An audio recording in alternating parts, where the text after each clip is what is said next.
what you hear. There will be time for you to read the instructions and questions, and you will have a chance to check your work. All the recordings will be played once only. The test is in 4 sections. At the end of the test, you will be given 10 minutes to transfer your answers to an answer sheet. Now turn to Section 1. Section 1. You will hear a conversation between 2 friends called George and Nina about a summer music festival. First, you have some time to look at questions 1 and 2.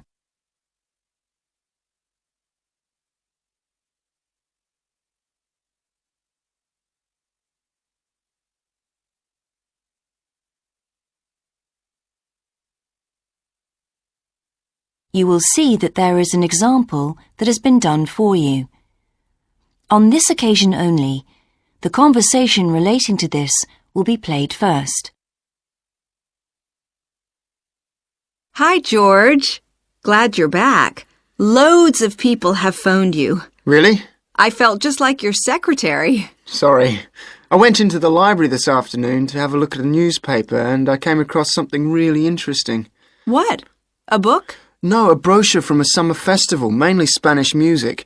Look, I've got it here. George says that he found a brochure from a festival, so B has been circled as the answer. Now we shall begin. You should answer the questions as you listen, because you will not hear the recording a second time. Listen carefully and answer questions 1 and 2. Hi, George. Glad you're back. Loads of people have phoned you. Really? I felt just like your secretary. Sorry. I went into the library this afternoon to have a look at a newspaper and I came across something really interesting. What? A book? No, a brochure from a summer festival, mainly Spanish music. Look, I've got it here. Spanish music? I really love the guitar. Let's have a look. So what's this group, Guittarini? They're really good. They had a video with all the highlights of the festival at a stand in the lobby to the library, so I heard them. They play fantastic instruments, drums and flutes and old kinds of guitars. I've never heard anything like it before. Sounds great. Okay, shall we go then? Spoil ourselves? Yes, let's. The only problem is there aren't any cheap seats. It's all one price. Well, in that case, we could sit right at the front. We'd have a really good view. Yeah, though I think that if you sit at the back, you can actually hear the whole thing better. Yes. Anyway, we can decide when we get there. Before you hear the rest of the conversation, you have some time to look at questions 3 to 10.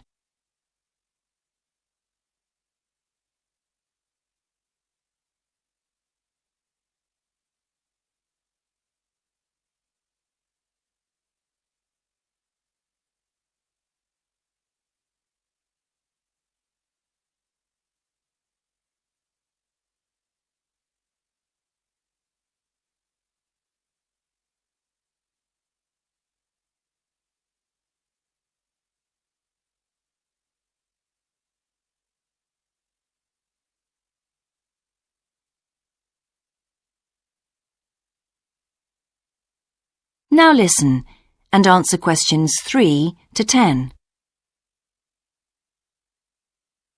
So will you fill in the form or shall I? I'll do it. Name, George O'Neill. Address, 48 North Avenue, Westsea. Do you remember our new postcode? Still can't remember it. Just a minute. I've got it written down here. WS6 2YH. Do you need the phone too? Please. I'm really bad at numbers. 01674 553 242. So let's book 2 tickets for Guittarini. Okay. If you're sure $7.50 each is all right. How do you feel about the singer? I haven't quite decided. But I've noticed something on the booking form that might just persuade me. What's that then? free refreshments. Really? Yes, look here. Sunday, 17th of June. Singer. Ticket, £6, includes drinks in the garden. Sounds like a bargain to me. Yes. Let's book 2 tickets for that. So, what else? I'm feeling quite keen now. How about the pianist on the 22nd of June? Anna Ventura? I've just remembered that's my evening class night. That's okay. I'll just have to go on my own. But we can go to the Spanish dance and guitar concert together, can't we? Yes, I'm sure Tom and Kieran would enjoy that too. Good heavens, £10.50 a ticket. I can see we're going to have to go without food for the rest of the week. We'll need to book 4. Wish we were students. Look, children, students, and senior citizens get a 50% discount on everything. If only. That is the end of section 1. You now have half a minute to check your answers.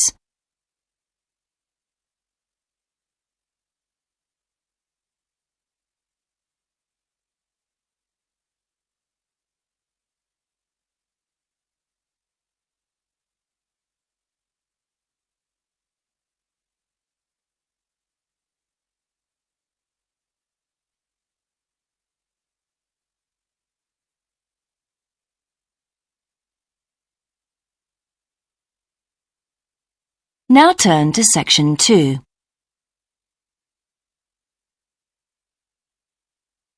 Section 2. You will hear the education officer of a dinosaur museum giving information to some teachers who are planning a school visit. First, you have some time to look at questions 11 to 15.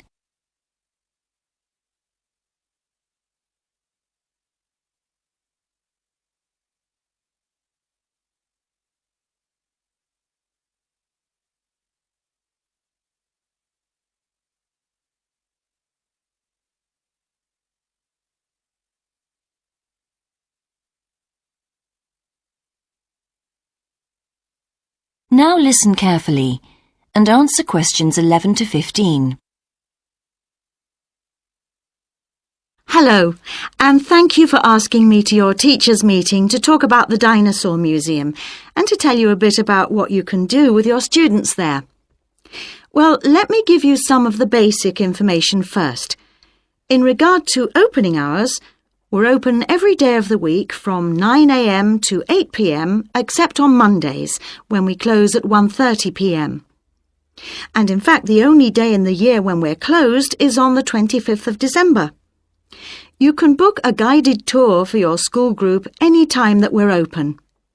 If you bring a school group to the museum, when you arrive, we ask you to remain with your group in the car park. One or more of the tour guides will welcome you there and brief you about what the tour will be about.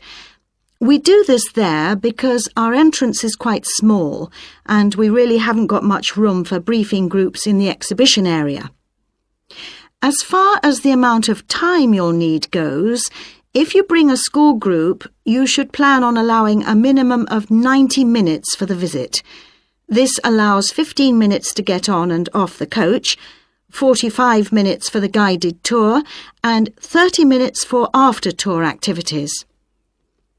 If you're going to have lunch at the museum, you will of course have to allow more time. There are 2 cafes in the museum with seating for 80 people. If you want to eat there, you'll need to reserve some seating, as they can get quite crowded at lunchtime. Then, outside the museum at the back, there are tables, and students can bring their own lunch and eat it there in the open air. Before you hear the rest of the talk, you have some time to look at questions 16 to 20.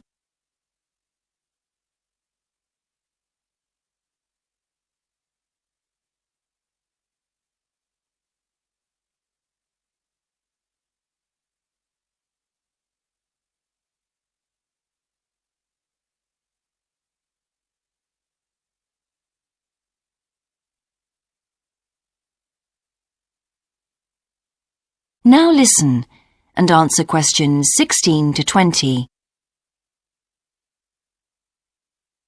When the students come into the museum foyer, we ask them to check in their backpacks with their books, lunchboxes, etc. at the cloakroom before they enter the museum proper. I'm afraid in the past we have had a few things gone missing after school visits, so this is a strict rule. Also, some of the exhibits are fragile and we don't want them to be accidentally knocked. But we do provide school students with handouts with questions and quizzes on them. There's so much that students can learn in the museum, and it's fun for them to have something to do. Of course, they'll need to bring something to write with for these. We do allow students to take photographs. For students who are doing projects, it's useful to make some kind of visual record of what they see that they can add to their reports. And finally, they should not bring anything to eat into the museum or drinks of any kind. There are also a few things that students can do after the tour. In the theaterette on the ground floor, there are continuous screenings of short documentaries about dinosaurs which they can see at any time. We used to have an activity room with more interactive things like making models of dinosaurs and drawing and painting pictures, even hunting for dinosaur eggs. But unfortunately the room was damaged in a bad storm recently when water came in the roof, so that's closed at the moment. But we do have an IT centre where students have access to CD-ROMs with a range of dinosaur games. These games are a lot of fun, but they also teach the students about the lives of dinosaurs, how they found food, protected their habitat, survived threats, that kind of thing. And I think that's all I have to tell you. Please feel free to ask any questions if you would like to know anything else about. That is the end of section 2. You now have half a minute to check your answers.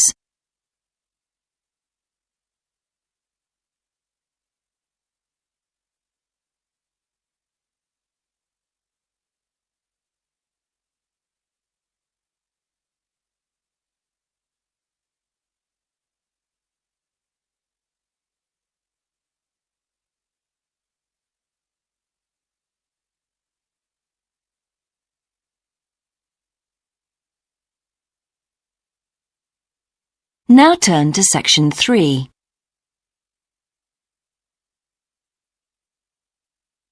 Section 3. You will hear a student called Sandra talking to her tutor about a draft proposal she has written for a competition.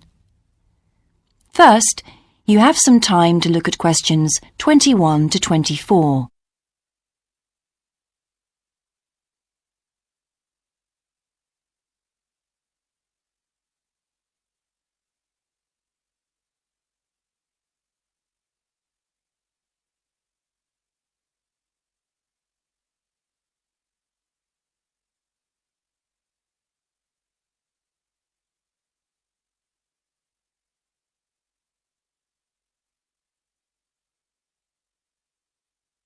Now listen carefully and answer questions 21 to 24. Right, Sandra. You wanted to see me to get some feedback on your group's proposal, the one you're submitting for the Geography Society field trip competition. Uh-huh. I've had a look through your proposal, and I think it's a really good choice. Oh. In fact, I only have a few things to say about it, but even in an outline document like this, you really have to be careful to avoid typos and problems with layout in the proposal, and even in the contents page. So read it through carefully before submitting it, okay? Will do. And I've made a few notes on the proposal about things which could have been better sequenced. Okay. As for the writing itself, I've annotated the proposal as and where I thought it could be improved. Generally speaking, I feel you've often used complex structures and long sentences for the sake of it, and as a consequence, although your paragraphing and inclusion of subheadings help, it's quite hard to follow your train of thought at times. Oh, So cut them down a bit, can you? really? Yes, and don't forget simple formatting like numbering. Didn't I use page numbers? I didn't mean that. Look, You've remembered to include headers and footers, which is good, but listing ideas clearly is important. Number them or use bullet points, which is even clearer. Then you'll focus the reader on your main points. I thought your suggestion to go to the Navajo Tribal Park was a very good idea. No, I've always wanted to go there. My father was a great fan of cowboy films and the Wild West, so I was subjected to seeing all the epics, many of which were shot there. As a consequence, it feels very familiar to me, and it's awesome, both geographically and visually. So it's somewhere I've always wanted to visit. The subsequent research I did and the online photographs made me even keener. Before you hear the rest of the conversation, you have some time to look at questions 25 to 30.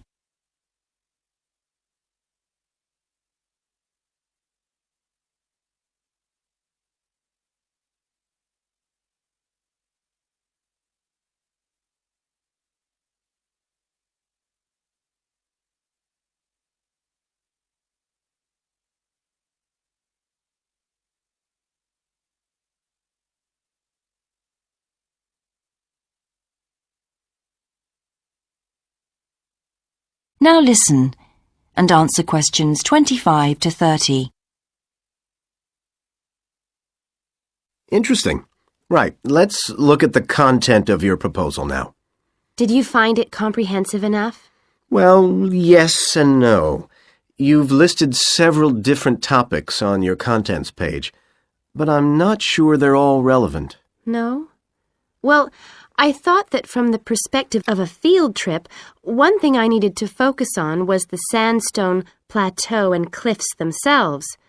The way they tower up from the flat landscape is just amazing. The fact that the surrounding softer rocks were eroded by wind and rain, leaving these huge outcrops high above the plain. It's hardly surprising that tourists flock to see the area. Well, yes, I'd agree with including those points. And then the fact that it's been home to Native American Navajos and all the social history that goes with that. The hardships they endured trying to save their territory from the invading settlers. Their culture is so rich. All those wonderful stories. Well, I agree it's interesting, but it's not immediately relevant to your proposal, Sandra. So, at this stage, I suggest you focus on other considerations. I think an indication of what the students on the trip could actually do when they get there should be far more central, so that certainly needs to be included and to be expanded upon. And I'd like to see something about the local wildlife and vegetation, too. Not that I imagine there's much to see. Presumably the tourist invasion hasn't helped. Okay, I'll do some work on those two areas as well. But you're right, there's not much apart from some very shallow-rooted species. Although it's cold and snowy there in the winter, the earth is baked so hard in the summer sun that rainwater can't penetrate. So it's a case of flood or drought, really. So I understand. Now, before we look at everything in more detail, I've got a few factual questions for you. It would be a good idea to include the answers in your finished proposal, because they're missing from your draft. Fine. So you mentioned the monoliths and the spires, which was good. But what area does the tribal park cover? Do you know? 12,000 hectares, and the plain is at about 5,850 meters above sea level. Larger than I expected. Okay, where's the nearest accommodation? That's a practical detail that you haven't included. Have you done any research on that? Yes, there's nowhere to stay in the park itself, but there's an old trading post called Goulding quite near. All kinds of tours start from Goulding, too. What kind of tours? Well, the most popular are in four-wheel drive Jeeps, but I wouldn't recommend hiring those. I think the best way to appreciate the area would be to hire horses instead and trek around on those. Biking is not allowed, and it's impossible to drive around the area in private vehicles. The tracks are too rough. Okay. Lastly, what else is worth visiting there? There are several caves, but I haven't looked into any details. I'll find out about them. Okay, good. Now what I'd like to know is more about... That is the end of section 3. You now have half a minute to check your answers.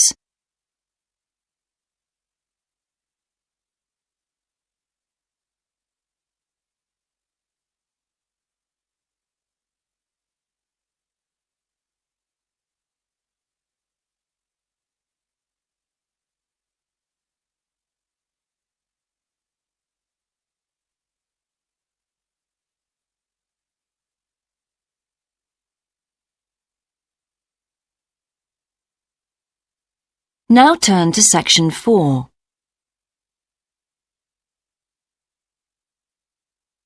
Section 4. You will hear a lecturer's introduction to a geography module. First, you have some time to look at questions 31 to 40.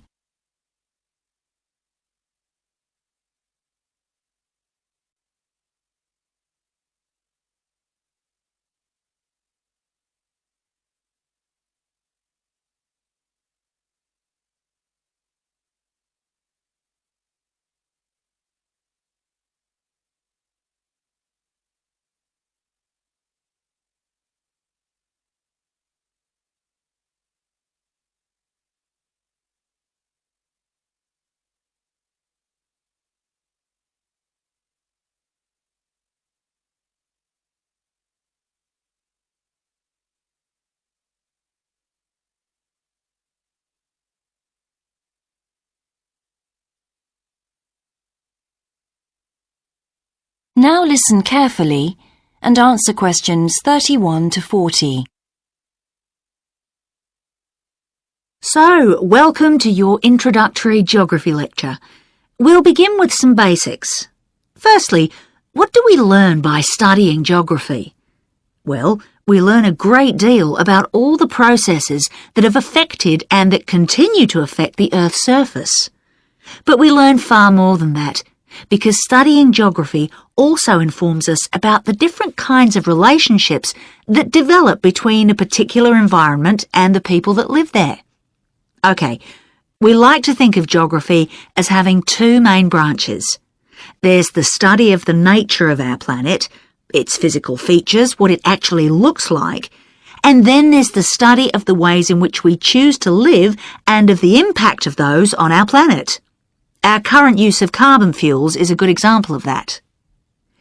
But there are more specific study areas to consider too, and we'll be looking at each of these in turn throughout the semester.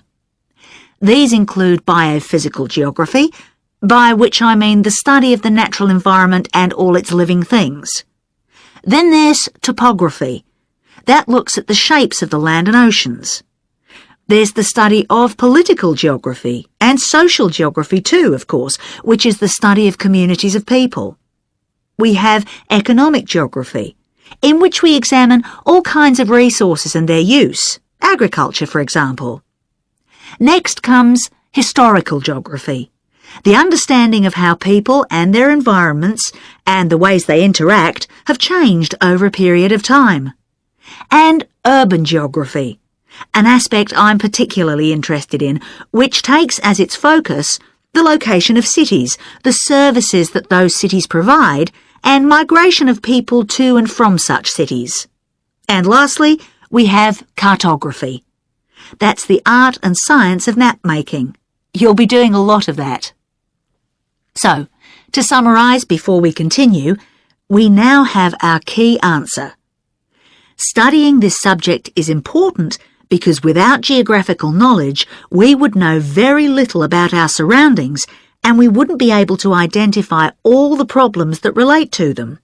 So, by definition, we wouldn't be in an informed position to work out how to solve any of them.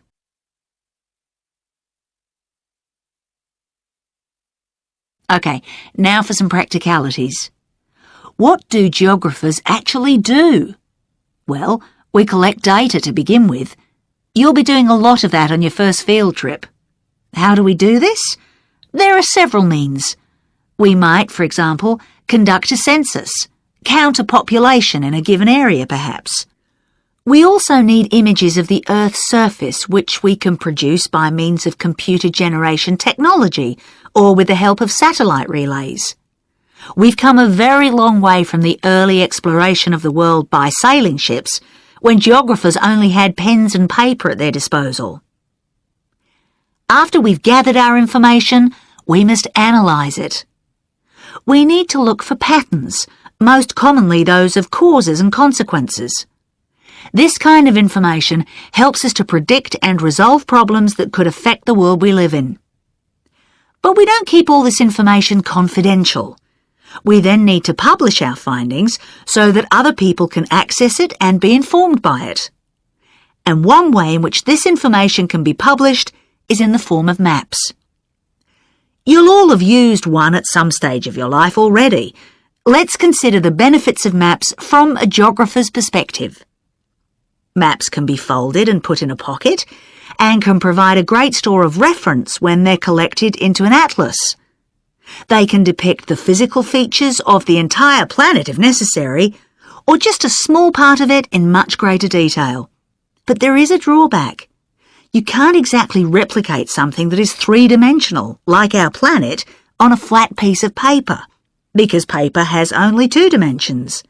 And that means there'll always be a certain degree of distortion on a map. It can't be avoided. We can also use aerial photographs, pictures taken by cameras at high altitude above the Earth. These are great for showing all kinds of geographical features that are not easy to see from the ground.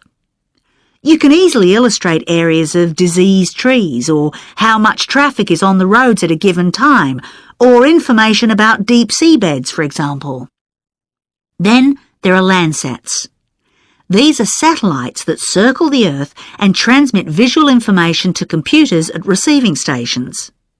They circle the Earth several times a day and can provide a massive information. You'll all be familiar with the information they give us about the weather, for example. So what we're going to do now is look at a short presentation in which you'll see all these tools. That is the end of section 4. You now have half a minute to check your answers.